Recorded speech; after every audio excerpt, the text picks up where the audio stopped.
Thank you. Wow. Oh my God. Ladies and gentlemen, welcome to the series finale of the White House Correspondents Dinner. Oh man. My name is Hasan Minhaj, or as I'll be known in a few weeks, number 830287.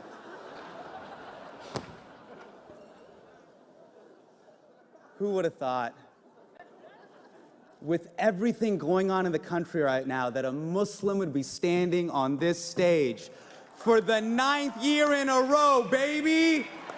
We had 8 years of Barack. What's another year? I see you, fam. I see you, Barry. What you doing right now? You jet skiing while the world burns? That's cool. That's cool. That's cool.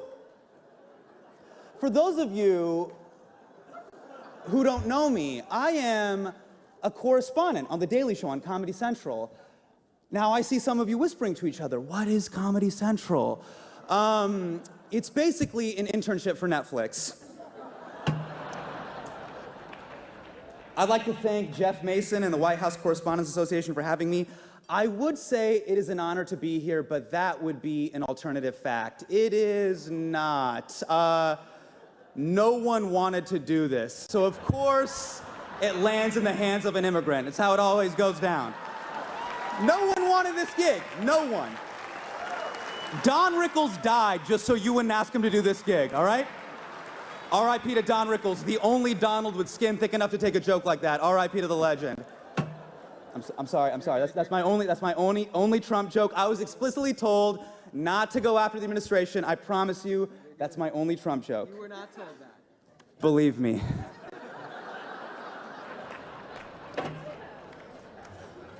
It is amazing to be surrounded by some of the greatest journalists in the world. And yet, when we all checked into the Hilton on Friday, we all got a USA Today.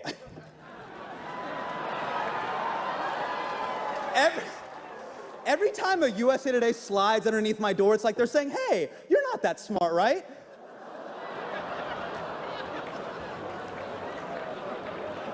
USA Today is what happens when the coupon section takes over the newspaper. Like, what, is this an article about global warming or 50 cents off Tide? Either way, the pictures are so pretty.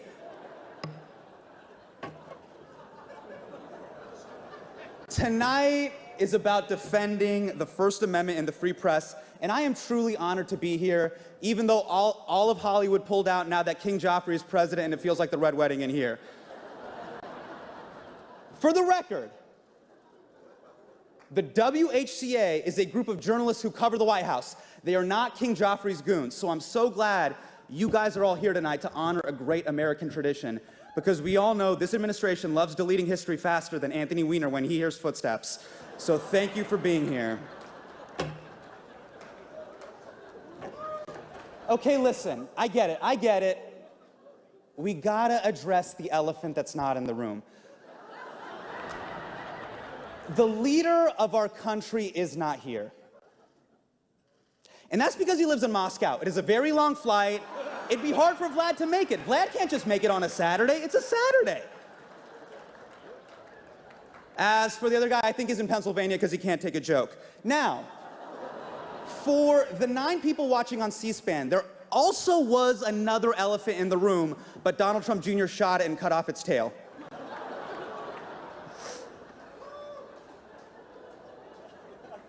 You know, a lot of people told me, Hasan, if you go after the administration, it would be petty, unfair, and childish. In other words, presidential. So here we go. I get why Donald Trump didn't want to be roasted tonight. By the looks of him, he's been roasting nonstop for the past 70 years. Historically, the president usually performs at the Correspondents' Dinner, but I think I speak for all of us when I say he's done far too much bombing this month. Now, a lot of people in the media say that Donald Trump goes golfing too much. You guys are always like, he goes golfing too much, which raises a very important question. Why do you care? Do you want to know what he's not doing when he's golfing? Being president. Let the man putt-putt. Keep him distracted. Teach him how to play badminton. Tell him he has a great body for bobsledding. Play him tic-tac-toe. The longer you keep him distracted, the longer we're not at war with North Korea. Every time Donald Trump goes golfing, the headline should read, Trump golfing, apocalypse delayed, take the W. This is great. I love this. Even if you guys groan, I've already hired Kellyanne Conway. She's gonna go on TV on Monday and tell everybody I killed. So it really doesn't matter. But I love that everybody's drinking, having a good time. This is beautiful. You know Donald Trump doesn't drink, right? Does not touch alcohol, which is oddly respectable. But think about that. That means every statement, every interview, every tweet, completely sober. How is that possible? We've all had that excuse, haven't we? Be like, I said what? No, listen, babe, I swear to you, I was hammered. That's not who I really am. What does Donald Trump tell Melania? Listen, babe, last year on that bus with Billy Bush, that's exactly who I am. He tweets at 3 a.m. sober.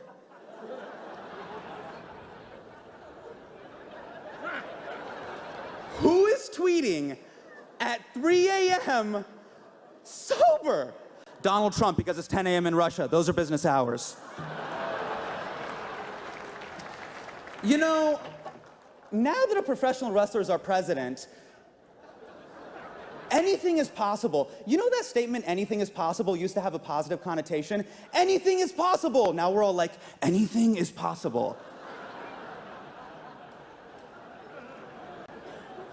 Anything. The news coming out of the White House is so stressful, I've been watching House of Cards just to relax. I'm just like, oh man, a congressman pushed a journalist in front of a moving train? That's quaint. Now, it's not just the president who decided not to show up. His entire administration is not here. Betsy DeVos couldn't be here. She's busy curating her collection of children's tears. Now, a lot of people think Betsy DeVos is out of touch with working class America, but you listen to me and you listen to me right now, okay? Every morning, Betsy DeVos is up at 5 a.m. putting her children on their flight to school. So don't you tell me she's out of touch, okay? Hey, has anyone seen Rick Perry since he became energy secretary? I have a feeling he's sitting in a room full of plutonium waiting to become Spider-Man. That's just my hunch.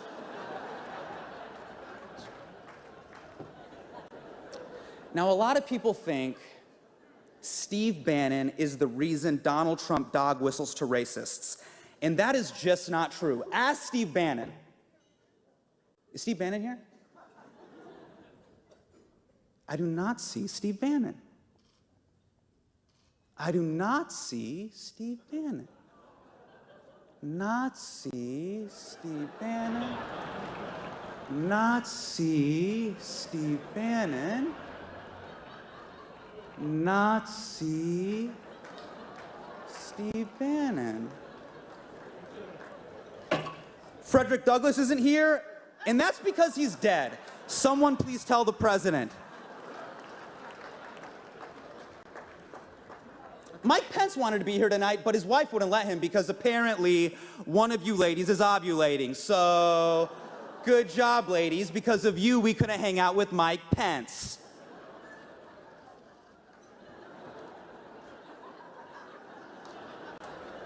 Now, Ivanka Trump isn't here either, and I wish she was. Because if she was here, I would ask her the question that we're all thinking. Why? Why do you support this man? Because I get it. We all love our parents, but we wouldn't endorse them for president. Like if someone's like, hey, Hasan, should your dad be president of the United States? I'd be like, my dad? Najmi Minhaj?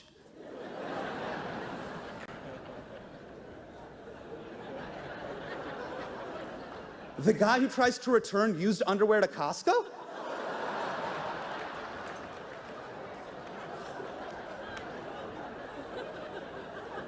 No! Jeff Sessions couldn't be here tonight. He was busy doing a pre-Civil War reenactment.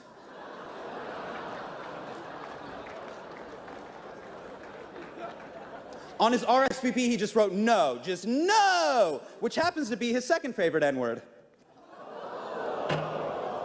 You know, even Hillary Clinton couldn't be here tonight. Hillary Clinton she could have been here, but I think someone told her that the event was in Wisconsin and Michigan, so. What? What? You guys, you know, Nate Silver told me that joke would kill. Nate Silver told me there was a 74.1% chance of that joke killing. I believed you, Nate. Did you hear that groan, Nate? You can't believe I believed you, man. Okay, enough about House Slytherin. We are here to talk about the truth. It is 2017, and we are living in the golden age of lying. Now's the time to be a liar, and Donald Trump is liar in chief. And remember, you guys are public enemy number one. You are his biggest enemy. Journalists, ISIS, normal length ties. And somehow, you're the bad guys. That's why you gotta keep your foot on the gas, especially with Sean Spicer, who is not here tonight because I think he's at home Googling how to fake his own death. But I love it when you give it to Sean Spicer. Sean Spicer gives press briefings like someone is going through his browser history while he watches. Just panic, like, no, wait, stop it, stop it, stop it, stop shaking your head, stop shaking your head, stop shaking your head. We'll talk about this tomorrow. It is the best. Now, you guys are laughing, but realize Sean Spicer's been doing PR since 1999. He has been doing his job for 18 years, and somehow, after 18 years, his go-to move when you ask him a tough question is denying the Holocaust. That is insane. How many people do you know that can turn a press briefing into a full-on Mel Gibson traffic stop? Only the Spice Man. Only the Spice Man. You know what's crazy? Every day on The Daily Show, we do these jokes all the time. We're like, the administration lies, Trump flip-flops. It doesn't matter. His supporters still trust him. It has not stopped his momentum at all. It's almost as if The Daily Show should be on C-SPAN. It has left zero impact. It's true. And I realized something. Maybe it's because we're living in this strange time where trust is more important than truth. And supporters of President Trump trust him. And I know journalists, you guys are definitely trying to do good work. I just think that a lot of people don't trust you right now. And can you blame them? I mean, unlike Anderson Cooper's bone structure, you guys have been far from perfect. Remember election night? I mean, that was your Steve Harvey Miss Universe moment. The look on your faces at 11 p.m. on election night, it was like walking into a Panera Bread and finding out your 6th grade teacher has a part-time job there. I was like, what? Mr. Leddington?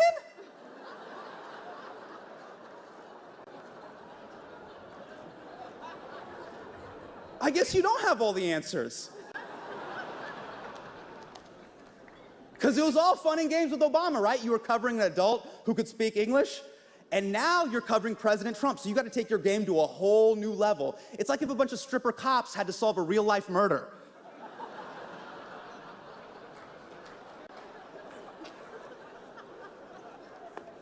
Fox News is here. I'm amazed you guys even showed up. How are you here in public? It's hard to trust you guys when you backed a man like Bill O'Reilly for years, but it finally happened. Bill O'Reilly has been fired. But then you gave him a $25 million severance package, making it the only package he won't force a woman to touch. Now, in O'Reilly's defense, he was told by a close friend, when you're a star, they let you do it. You can do anything. You guys are having a hard time with Jesse Waters right now, too. He's on a break right now, right? He's on a break. Just like my childhood dog is staying at a farm upstate. I get it. I know that move. Now, I know some of you are wondering, Hasan, how do you know so much about Fox News? Well, as a Muslim, I like to watch Fox News for the same reason I like to play Call of Duty. Sometimes, I like to turn my brain off and watch strangers insult my family and heritage. MSNBC is here tonight, and I'm glad you guys are here tonight. That way, if I'm bombing, Brian Williams will describe it as stunning. MSNBC, it's hard to trust you guys when you send us so many mixed messages. On one hand, you tell us the prison industrial complex is the problem, and then you air 5 straight hours of lockup. You can't be mad at corporations profiting off of minorities in prison when you're a corporation profiting off of minorities in prison. It's like, I have one quick request. MSNBC, please tell Rachel Maddow to chill about Trump's tax returns. I don't know what you think you'll find in there, but there isn't going to be a line item that just says bribes from Russia. That's not how it works. You're going to be like, oh, I found the 1040 USSR. It doesn't work like that. You're the liberal news outlet. Like, we dress the same. I look like a melanin version of Chris Hayes. I want to root for you guys, but you're turning into conspiracy theorists every night. You're like, the Russians hacked our elections. The Russians hacked our elections. Meanwhile, everybody in Latin America and the Middle East is like, oh, a foreign government tampered with your elections? What is that like? Do tell, MSNBC. Just pump the brakes. We're only on day 100. By the end of the year, you guys all gonna have tinfoil hats and jars of urine all over your desks. Now, I had a lot more MSNBC jokes, but I don't want to just ramble on, otherwise I might get a show on MSNBC.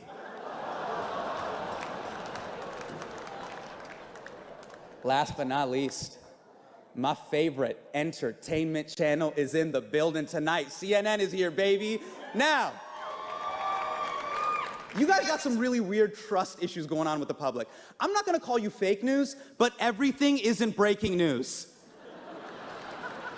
Yeah, you can't go to DEF CON 1 just because Sanjay Gupta found a new moisturizer. Every time a story breaks, you guys go to 9 screens, 9 boxes on the screen. I'm trying to watch the news, not pick a player in Street Fighter. It's giving me anxiety. If you have 9 experts on a panel, what is your barrier of entry? Here to talk about transportation infrastructure is my Uber driver, Gary. Gary, what do you got? It just says Gary, 4.8 stars. He's like, I don't know, I got a mint. Thanks, Gary. Let's go to the countdown clock, to the next countdown clock. All you guys do is stoke up conflict. Don, every time I watch your show, it feels like I'm watching a reality TV show. CNN Tonight should just be called, wait a second, now hold on, stop yelling at each other, with Don Lemon.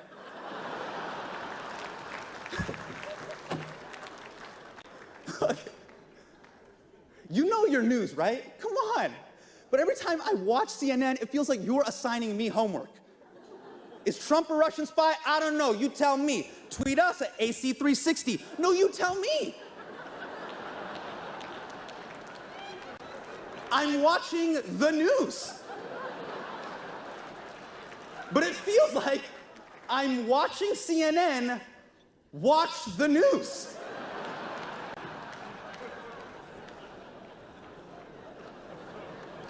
Please, just take an hour. Figure out what you want to say, then go on the air. But whenever I turn you guys on, it feels like a little kid just ran into the room and is trying to tell you a story. You're just like, there's a wall. It's a 1.4 billion. 1.4 billion. Paul Ryan. Breathe. Take a minute. Drink some milk. Then tell us the story, Wolf.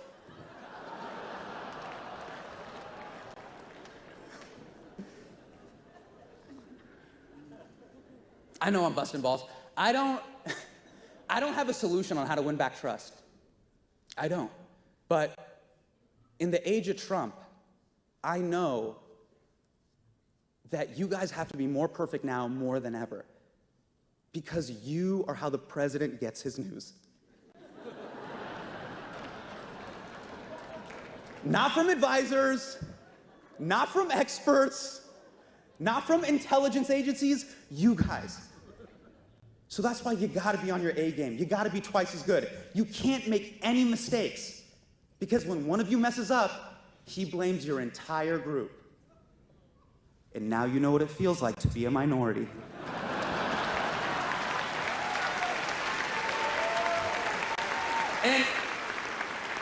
And I can see some of you guys complaining, like, what? I gotta work twice as hard for half the credit? Remember, you're a minority. You guys got a lot more experience than me, but I got 3 decades of being brown. So if you want to survive the age of Trump, you got to think like a minority. And now that you're a minority, oh man, everyone is going to expect you to be the mouthpiece for the entire group. So I hate to say it, but somewhere right now, all of you are being represented by Geraldo Rivera. See, now that you're a truly minority, there's a distorted version of you out there, you know. Taco Bell for Mexican culture, Panda Express for Chinese culture, Huffington Post for journalism. And then, when you actually manage to do great work, you get hit with the most condescending line in the English language. Hey, you're actually one of the good ones. Then you have to smile and say thank you. Kind of sucks, doesn't it? By the way, you guys aren't really minorities, you guys are super white, but I can see MSNBC being like, we got our minority card. No. But your work is invaluable, and I mean that as a fake journalist. I am rooting for you. We're 100 days in, 1,360 days to go. You guys are running the marathon, and I'm at the half-mile mark giving you tape for your nipples. So I'm wishing you nothing but the best.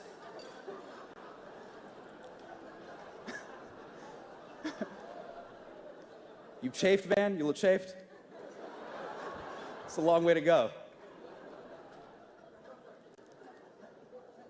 This has been one of the strangest events I have ever done in my life. To be honest with you. Like, I feel like I'm a tribute in the Hunger Games. Like, if this goes poorly, Steve Bannon gets to eat me. But I was asked to not roast the president and the administration in their absentia. And I completely understand that. We are in a very strange situation where there's a very combative relationship between the press and the president. But now that you guys are minorities, just for this moment, you might understand the position I was in. And it's the same position a lot of minority kids feel in this country. And it's, you know, do I come up here and just try to fit in and not ruffle any feathers? Or do I say how I really feel? Because this event is about celebrating the First Amendment and free speech. Free speech is the foundation of an open and liberal democracy. From college campuses to the White House. Only in America can a first-generation Indian American Muslim kid get on this stage and make fun of the president.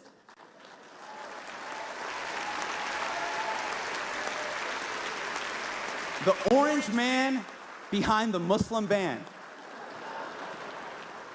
And it's a sign to the rest of the world. It's this amazing tradition that shows the entire world that even the president is not beyond the reach of the First Amendment.